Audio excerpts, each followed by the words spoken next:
Hi everyone, it is April 5th, 2013. I came across an article I think a lot of people would be interested in reading. I'm going to be posting the link in the description area, but I want to read it and give you my views on it. Now, of course, we all know what's going on in Cyprus. They're stealing the people's money out of their savings accounts.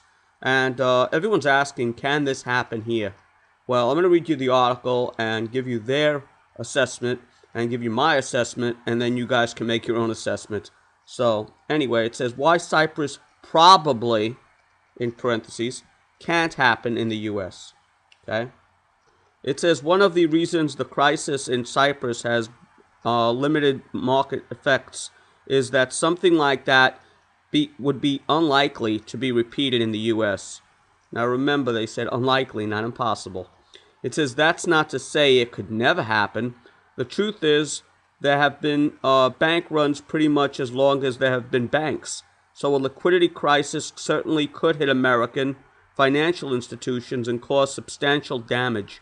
But as a matter of scale, the problems in Cyprus are far worse than anything likely to wash up on the U.S. shores.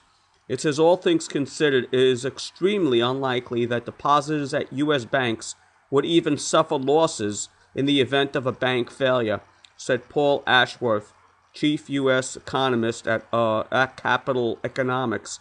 For a start, U.S. banks are better capitalized, and banking sector is at a much smaller part of the overall economy.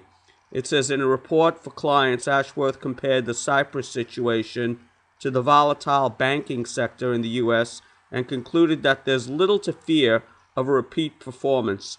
For one, American bank depositors comprise a relatively small 93% of gross domestic product compared to 716% for Cyprus.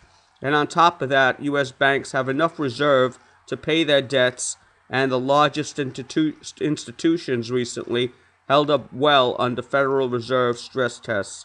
Another problem that Cyprus has is a large concentration of assets in its two biggest banks, which had wrong way bets in Greek debt.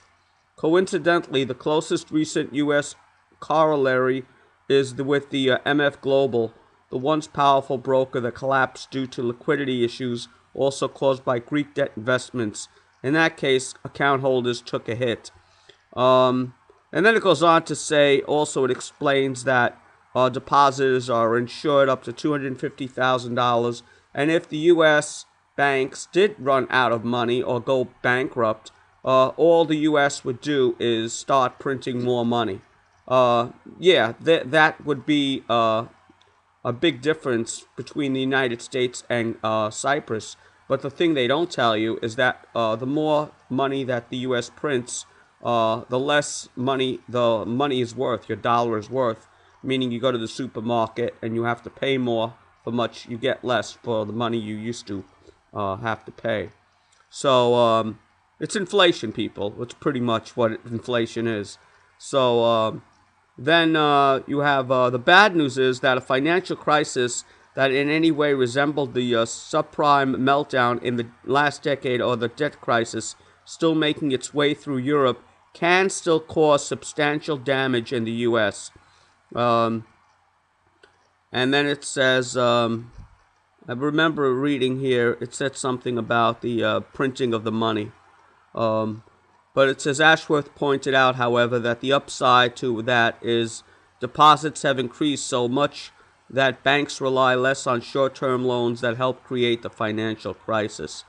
Now, I don't know, people. You know, if you want to believe this, they always sugarcoat everything.